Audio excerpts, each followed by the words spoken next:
Hey, welcome back again for this week's episode of Your Weekly Checkup with Dr. Travis. And this week, we're going to talk about one of the biggest trending things within our office, and that is wonderful newborn babies.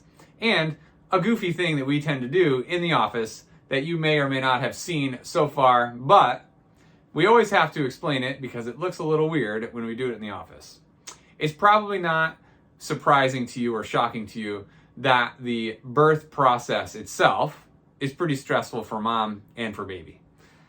This stress can impact the growth and development of the baby. It can also impact the recovery of mom, but we'll talk about mom on a future episode. Today, it's all about the growth and development of that baby. And what happens is when we have that stressful delivery process, it can actually shift the baby further into a stress response or further into that survival mode, fight or flight response.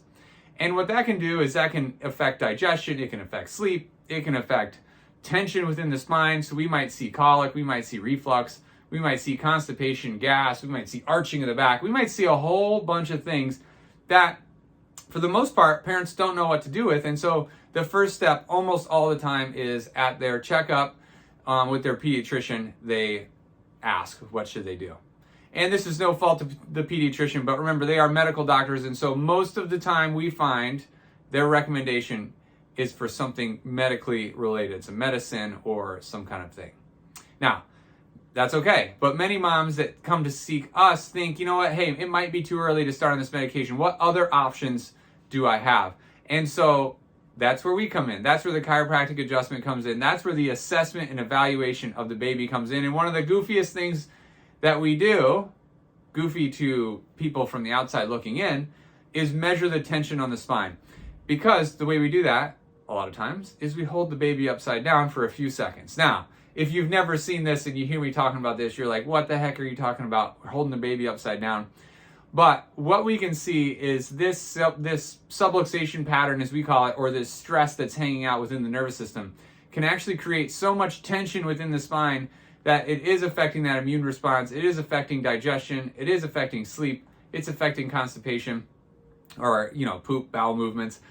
And we need to assess that tension in the spine. And so the easiest way to do that for us on the first visit is to hold the baby upside down. Now, disclaimer, I don't recommend you doing it at home to try to do this evaluation on your own. Leave it to the professionals, and we're really only going to usually do it once or twice. But it helps us to figure out where that tension is coming from, and then it helps us to solve the real root cause, and it leads to people saying things on the wonderful internet and Google and Facebook like, we're wizards, we're magicians, we are poop doctors. We get all kinds of cool nicknames because all the awesomeness we can unlock from your newborn baby. So if you're struggling with your newborn crying, not pooping, spitting up, and you're just looking for another option, chiropractic might be it. So reach out to us and let us know. That's all for this week. We'll see you next week on Your Weekly Checkup with Dr. Travis.